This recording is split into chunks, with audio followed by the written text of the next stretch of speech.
Using the Moto Razr Fold feels a lot like using some sort of bizarro world Google Pixel, where Google cares more about hardware than they do software. From a visual standpoint, Hello UI looks a lot like stock Android with just a few little things kind of added on top, and that does give it a very Pixel-esque vibe. But you are missing some of what I think are the most important features from Pixel phones, those little bits of software magic that make Pixel devices so charming and useful to me. But then on the flip side, you've got some major hardware advantages here that Google really seems to have no intent on matching, and that makes for a really interesting comparison between the 10 Pro Fold and the Moto Razr Fold. Let's get into it. All right, here we are. We have the Moto Razr Fold on the right and the Pixel 10 Pro Fold on the left. And just from the hardware perspective, like, we need to cover this first. There are some interesting things. I keep doing this thing where I show the thickness comparison. And the Razr Fold is definitely a little bit thinner, and it is a little bit lighter. Now, when I mentioned that it's like Moto is like a Pixel where they care a bit more about hardware versus software, I do mean a bit more, because this is still the Razr, one of the heavier foldables around. It is lighter than the Pixel, which is good. They're both fairly chunky. You can kind of see here a bit better the difference in the thickness. It's not radical, but it is certainly worth pointing out. Things get more interesting, though, when you start diving into the software experience. All you really need to do is look at your quick settings and your notifications, and you can see that they are virtually identical. Like I said, Motorola seems to be quite happy to just kind of take stock Android and add a little bit of their own flair on top of it, and for me, that's a good thing. So really what we have to do is compare those things added on top of stock Android, and let's start off with some things that Google adds that I really, really like.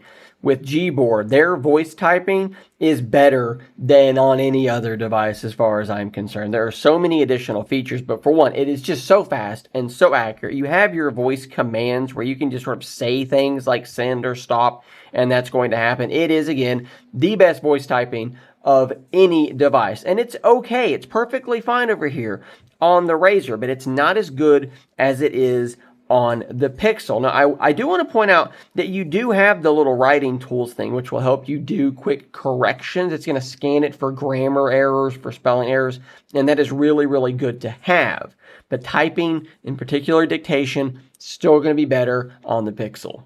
I think you have to have a SIM in this device to see it, but of course the Pixel does have call screening, hold for me, all of that wonderful phone app AI stuff. And even though, yeah, we do have your basic caller ID, spam filtering, things like that on the Razr, just your basic stuff like that, you guys know what I'm going to say. Call screening on the Pixel is fantastic, and it is very, very much missed. How about now playing? The Pixel device can hear songs being played in the background, commercials, TV shows, walking through a store. Hey, what's that song? I can look and see exactly what that song was automatically. On the Razr, I've added a little icon to my Google search widget to do it manually, but that is just not as good. I love now playing, and it's something that I definitely miss. And then, of course, you just have the reliable software updates. You can see I've actually got one pending right here on my Pixel 10 Pro Fold. It's a Pixel. It's going to get major software updates more rapidly. We have the promise of 7 years of software updates on the Razr Fold, but that is something Moto's going to have to show us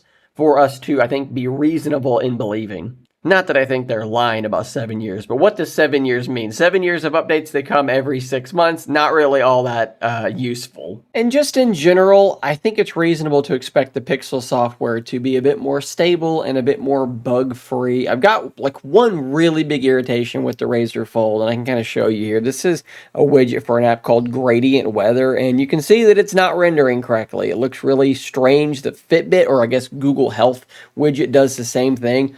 On the inner screen, though, it renders correctly. So there's something going on there, inner screen, outer screen, DPI, something weird is happening there. I've tried playing with the DPI settings, display settings, and so forth. Can't seem to fix that problem. Not gonna have these sorts of issues on your Pixel.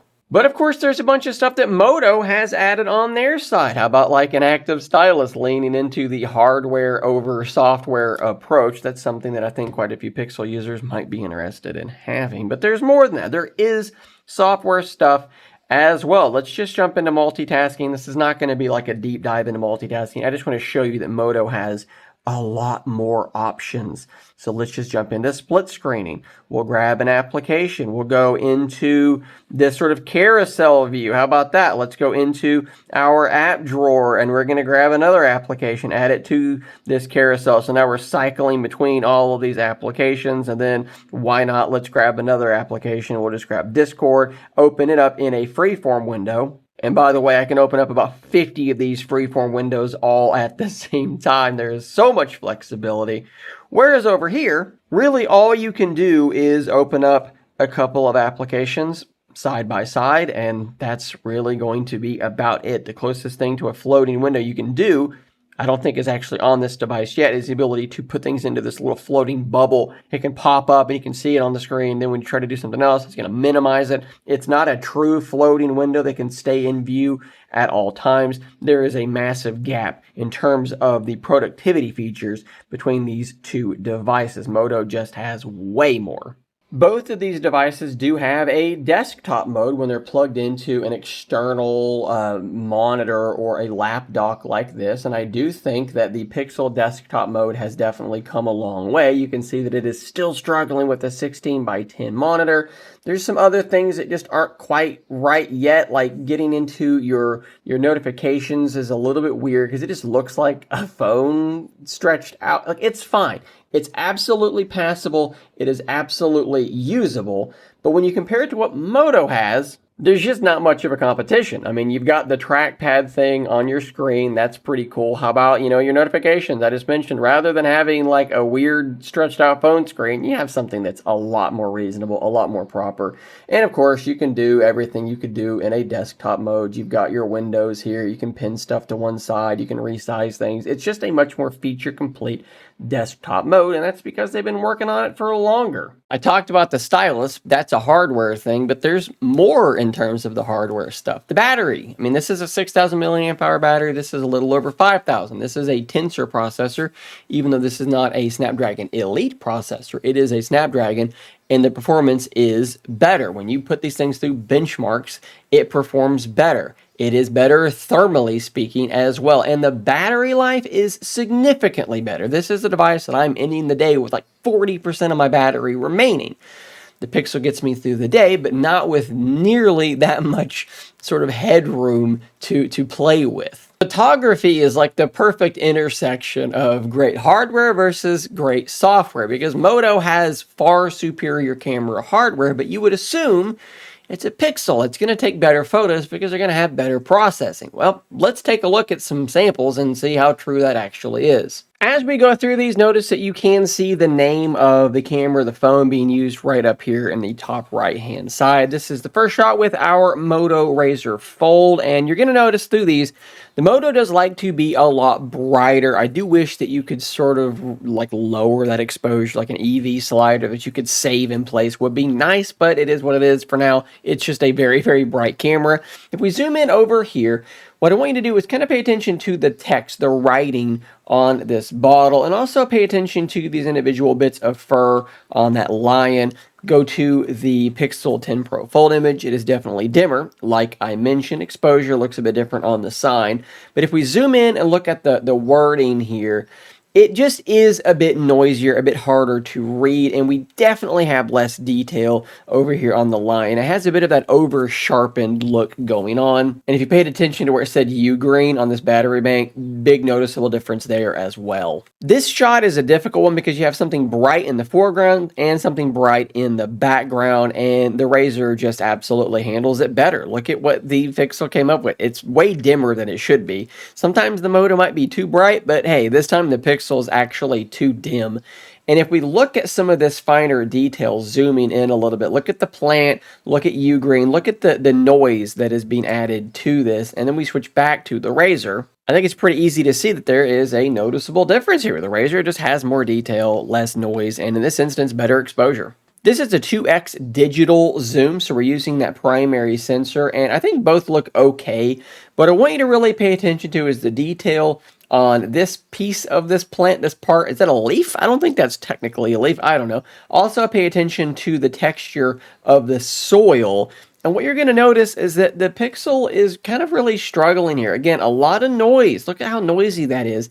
Detail's decent on the plant itself, but just to keep beating this dead horse, I think the Razr looks noticeably better. Now this is a 3x zoom, so that's digital on the Pixel and it is optical on the Razr. And beyond the fact that the Razr just has a shallower depth of field, looking at Bender's hand here, I think that these two are both pretty comparable. The Pixel does a pretty good job of hanging close in this image, better than I expected. That being said, if the lighting starts to degrade a bit and you want to do that 3x shot, I don't even think that my words will carry any weight versus just showing you the difference. Razr versus Pixel. It is quite stark. Going to a 5x zoom, this is digital on the Razr and it is optical on the Pixel. And the images are pretty similar in terms of detail. I think that the Pixel is a little bit washed out. In this instance, the Razr's got a little bit more of like a yellowish, like a warmer tint than it probably should have. I do think the Pixel might be just a little bit noisier over here. You can see what I'm talking about. But again, neither are like mind-bogglingly good shots. But I want you to keep in mind, this is digital versus optical. And if we go to a 10x shot here on the Razr Fold versus the Pixel Fold, you can start to see a really big difference. It almost looks like grain, but I guess technically that would be noise because we're shooting with a digital camera. But look at the text up here. It's basically impossible to read, whereas here you can actually make out that that does say, I think that says Patrick. You can definitely tell Ward, that's a P, that's an A. Maybe you can't read it perfectly, but you've got a better shot at reading it on the Razr versus on the Pixel. And then if you want to step outside and do that 10x or higher, that more extreme zoom, maybe you're trying to take a picture of something out in nature. This is the Razr. This is the Pixel. The Pixel just has this sort of like slightly hazy look, which is something that you do see a lot when you're talking about a small sensor that is being pushed probably a little bit beyond its limits. The Pixel behaves a lot like a Pixel. It's consistent, the colors look good. It's very good at just basically never missing a shot. It's not reaching like super high heights, but it's got it's what you would call like a high floor type situation, right? The Razr, though, I think does hit some higher heights. I do think that it just has more detail oftentimes. And if I'm going out to some place with some beautiful scenery, I'm going to lean on that better hardware, and I'm probably going to get results that I'm going to be happier with. When I see some bird that I want to zoom in on, even though this has a 5x and this is a 3x, the 3x is going to give me a better shot. It just is what it is. It's such a larger sensor. Hopefully you can see what I mean here, that the Razr feels like a Pixel with some of those Pixel features stripped out. I missed several of them that you guys might be shouting at your screen about, things like Pixel Journal, Magic Cues. These things aren't part of this device. But they've traded them out for better productivity tools, better desktop mode, better multitasking, a better camera setup, a bigger battery, faster charging, etc., etc. So you kind of have to make that determination for yourself. How important are those Pixel features? How important are those hardware features and those productivity software features that I mentioned? You guys know that I love Pixels. You saw in this video an image of that shelf up there full of Pixel boxes. But for me, between these two, I'm going with the Razr. As always, guys, let me know your thoughts in the comments down below. Subscribe for more content just like this. And until next time, stay nerdy, my friends.